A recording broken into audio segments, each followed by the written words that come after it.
ఓం వసుదేవసుతం దేవం కంసచాణూరమర్దనం దేవకీ పరమానందం కృష్ణం వందే జగద్గురుం. ఓం శ్రీ రాధాకృష్ణాభ్యాం నమ. కృష్ణం వందే జగద్గురుం, అర్జునం వందే జగదేకవీరం. మనకిప్పుడు జూలై 4, 2026 సంవత్సరం రోజున మనకి శుక్రుడు సింహరాశిలోకి వస్తున్నాడు. సింహరాశిలోకి వచ్చినప్పుడు సింహరాశి మరి శుక్రుడికి ఏంటండి శత్రుస్థానము. దానివల్ల కేతువుతో కలుస్తున్నాడు. ఎందువలన ఇది ప్రాచీనమైనటువంటి ఏన్షియంట్ ఆస్ట్రాలజీ జ్యోతిష్ శాస్త్రంలో శత్రుక్షేత్రంగా చెప్పబడింది.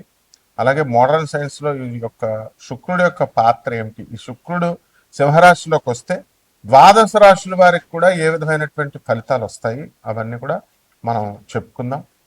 ఇక్కడ శుక్రుడు మనకి సూర్యుని కంటే కూడా దగ్గరగా ఉన్నటువంటి రెండవ స్థానంలో ఉన్నటువంటిది అనమాట. సూర్యుడికి నుంచి చూసుకుంటే రెండవ స్థానంలో మనకి ఈ యొక్క శుక్ర గ్రహం ఉంది. అండ్ భూమికి అత్యంత క్లోజెస్ట్గా ఉన్నటువంటి ప్లానెటరీ నైబర్, మనకు చాలా దగ్గరగా ఉన్నటువంటిది. అలాగే భూమి మీద ఉండేటటువంటి పరిస్థితులు అంటే భూమితో సిమిలర్గా ఉంటుందన్నమాట. తర్వాత అంటే రాక్గా ఉండడము, ఇవన్నీ కూడా దళసరిగా డెన్స్గా ఉండడము, ఇవన్నీ కూడా ఉంటాయి. అయితే దీన్ని ట్విన్ అని అంటాం. అంటే కవల పిల్లలు చూస్తే ఇద్దరు ఎలా అయితే ఒకలాగే ఉంటారో అలాగే భూమి తర్వాత భూమి ఒక గ్రహం, శుక్రుడు ఒక గ్రహం. భూమి మీద మనం బ్రతుకుతున్నాం కాబట్టి ఆటోమేటిక్గా మనకి భూమి మీద ఉన్నటువంటి మనుషులపైన జీవరాశుల అన్నిటిపైన ఈ యొక్క శుక్రగ్రహ ప్రభావం ఎలా ఉంటుందో మనం ఈ వీడియోలో మనం తెలుసుకుంటాం అనమాట. ఇది ట్విన్ అని అంటాము దీనికి.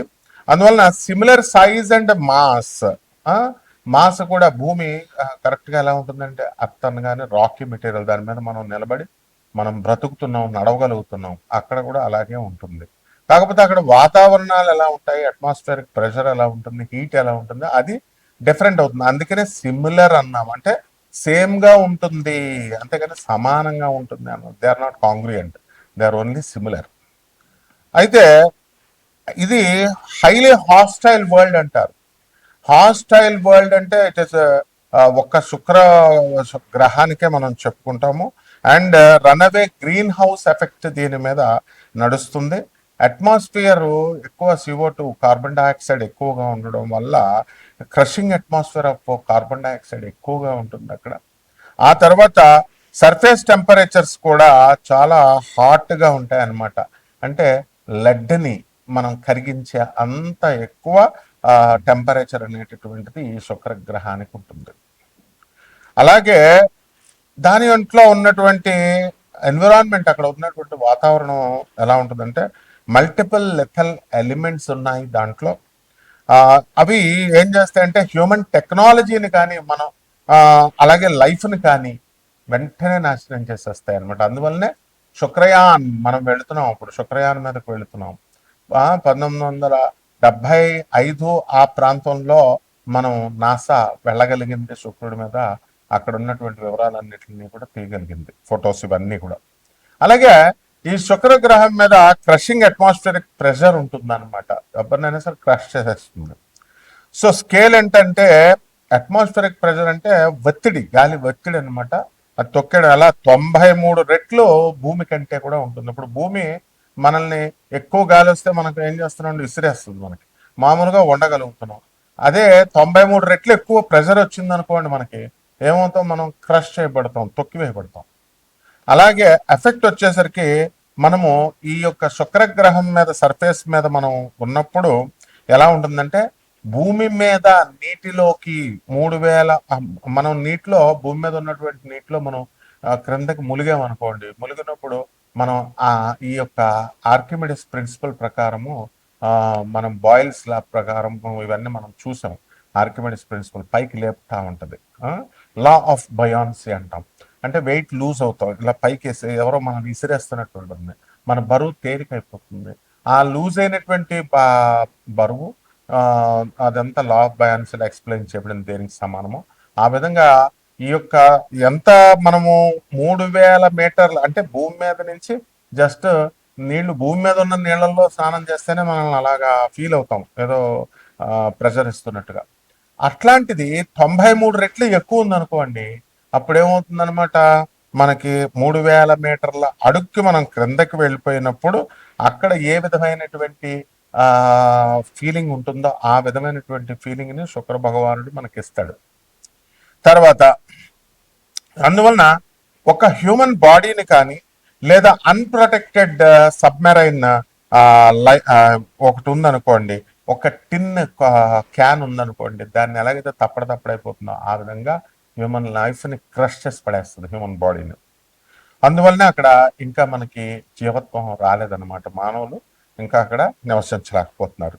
అయితే స్కాచింగ్ అండ్ తర్వాత లెడ్ మెల్టింగ్ హీట్ ఉంటుంది కాబట్టి అక్కడ ఉన్నటువంటి టెంపరేచర్, సర్ఫేస్ టెంపరేచర్ ఎంత ఉంటుందంటే 464 డిగ్రీల సెంటిగ్రేడ్ ఉంటుంది. అది మనం కరెక్ట్గా 50 డిగ్రీలు వచ్చేసరికి ఇక్కడ మనం హీట్కి భరించలేకపోతున్నాము. ఢిల్లీలో 54 వచ్చేసరికి కంగారు పడిపోతున్నాం.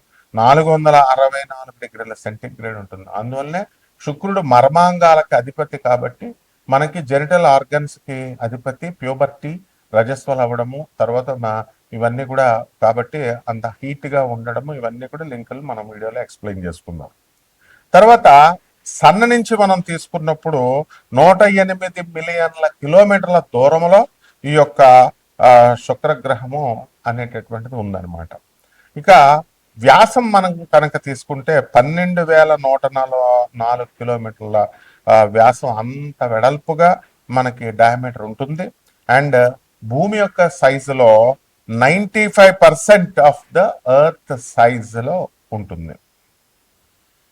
సర్ఫేస్ టెంపరేచర్ మనం చెప్పుకున్నాము, అట్మాస్ఫియరిక్ ప్రెషర్ 93 రెట్లు మనం చెప్పుకున్నాము. తర్వాత అక్కడ ఏమైనా మూన్స్ ఉంటాయంటే అవి నన్ను అనమాట దానిపైన. సో 4 టెరెస్ట్రియల్ ప్లానెట్స్ ఉన్నాయండి, అంటే రాకీగా ఉన్నటువంటిది మనకి పాలపుంతలో, మిల్కీ వేలో, సోలార్ సిస్టంలో. దాంట్లో ఇది 4 ఇది ఒకటనమాట. సో భూమిలాగా రాకీగా ఉండేటటువంటిది. సో సైజులో, మాస్లో భూమితో సమానంగా ఉంటుంది కాబట్టి ఈ యొక్క వీనస్ మీద, శుక్రగ్రహం మీద ఏ విధమైనటువంటి లిక్విడ్ వాటర్ ఉండదు. అండ్ అట్మాస్ఫియర్ అంతా కూడా అక్కడ వాతావరణం చాలా తిక్కరగా ఉంటుంది, చాలా దళసరిగా, డెన్సర్గా. ఏ విధమైనటువంటి రాకీ బాడీలో కూడా ఈ సోలార్ సిస్టంలో ఉండదు. కాబట్టి ఈ యొక్క హాస్టైల్ వరల్డ్ అనగానే మనము ఏమిటంటే ఇంకా ఏ ప్లానెట్కి చెప్పుకోలేదన్నమాట. కానీ ఇక్కడ ఎక్స్ట్రీమ్ ఎన్విరాన్మెంట్స్ ఉంటాయన్నమాట. So across our solar system మీద. అందువలన ఇంత పెద్ద వైడర్ యూనివర్స్ ప్రవేశంలో ఇది మనం ప్రత్యేకంగా చెప్పుకోవాలి. అండ్ మనకి ఎందుకు నటోరియస్ గా హాస్టైల్ వరల్డ్స్ ని ఇది ఇస్తుంది. ఇక్కడ మనము ఈ యొక్క శుక్రగ్రహము మనకి ఈ సాటర్న్ మీద, సాటర్న్ మూన్ అని కూడా ఉంటుంది, లార్జెస్ట్ మూన్. దీనికి థిక్ అట్మాస్ఫియర్ లైక్ ఎర్త్ గా ఉండాలి. అండ్ సో కోల్డ్ గా ఉంటుంది. ఎంత అంటే -179 డిగ్రీ సెంటిగ్రేడ్ లో ఉంటుంది అనమాట. సో ఇక్కడ లిక్విడ్ మిథేన్ ఉంటుంది.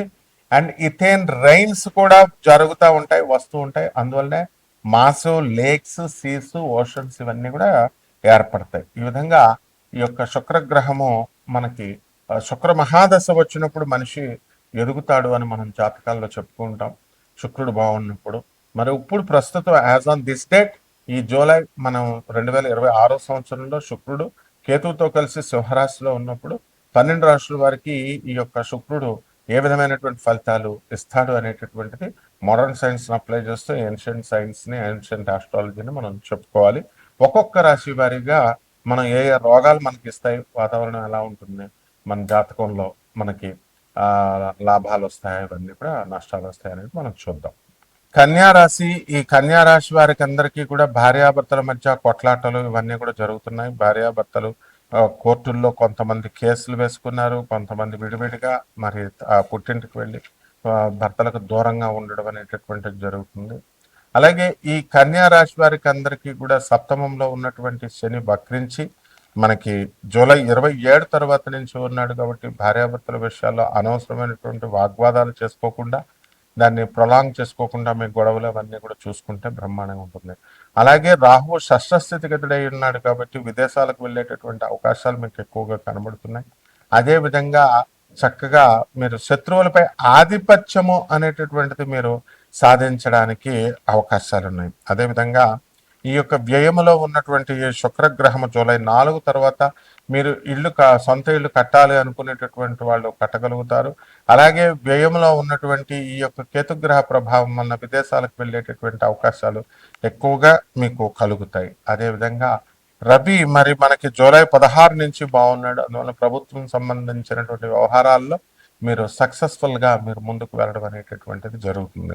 అదేవిధంగా గురుడు మనకి ఈ అక్టోబర్ 31 తారీఖు వరకు కూడా బ్రహ్మాండంగా లాభంలో ఉండి మీరు అనేకమైనటువంటి విజయాలు సాధిస్తారు.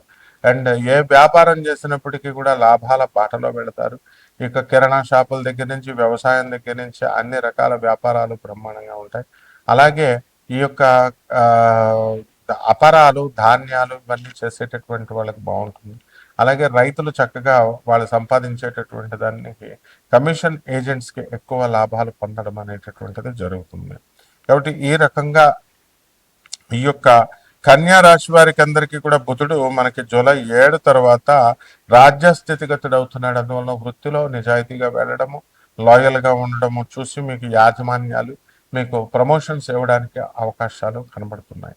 కాబట్టి ఈ విధంగా ఈ యొక్క మీ పేరు మీద ఉన్నటువంటి భూములు కానీ మీ భార్య పేరు మీద ఉన్నటువంటి భూములు కానీ ఆస్తులు కానీ పెరగడానికి రేట్లు పెరగడానికి అవకాశాలు ఉంటాయి. కాబట్టి కర్రల వ్యాపారం చేస్తున్నటువంటి వాళ్ళు ఇంటీరియర్ డెకరేటర్స్ ఎవరైతే ఉన్నారో వాళ్ళకి అందరికీ కూడా లాభాలు అధికంగా రావడానికి అవకాశాలు ఉన్నాయి. పోలీస్, ఫైర్ ఎక్స్టింగ్విషన్ డిపార్ట్మెంట్ ఇలా మా ఆర్మీలో ఉన్నటువంటి వాళ్ళకి లాంగ్ లీవులు, ప్రమోషన్స్ ఇవన్నీ కూడా రావడానికి అవకాశాలు ఉన్నాయి. ఇక పరిహారాల దగ్గరికి వచ్చేసరికి ఈ యొక్క కన్యా రాశి వారికి శని వక్రించి అనేకమైనటువంటి విషయాల్లో ఈ జీవిత భాగస్వాములతో, వ్యాపార భాగస్వాములతో ఈ యొక్క పొట్లాటలు ఇవన్నీ కూడా పెడుతున్నారు. కాబట్టి ఈ యొక్క శని జపం చేసుకోండి, శని స్తోత్రాలు చదవండి. శనికి కిలోంపావు నల్ల నువ్వులను నల్లని వస్త్రాన్ని ఇచ్చి పేద బ్రాహ్మణులకు శనివారం నాడు ఉదయం 8 గంటలకి దానం చేసుకోండి. దశమహావిద్యల్లో ఒకటైనటువంటి తారా అమ్మవారి యొక్క హోమాన్ని, ఆమె యొక్క మంత్ర జపాన్ని చేసుకోవడం ద్వారా బ్రహ్మాండంగా మీకు ఉంటుంది. అదేవిధంగా ఈ యొక్క రావి చెట్టును మీరు ఇంట్లో పెంచుకొని తులసి చెట్టుకు పూజ చేసేటట్లుగా దానికి పూజ చేసుకుంటూ రావి చెట్టు చుట్టూ ప్రదక్షిణ చేసుకుంటూ ఉండాలి. ఈ రకంగా ఆ పేదవారికి, అనాథలకి, వికలాంగులకి, సాధువులకి వీళ్ళందరికీ దాన ధర్మాలు చేసుకోవడం ద్వారా బ్రహ్మాండంగా ఉంటుంది. శుభమస్తు.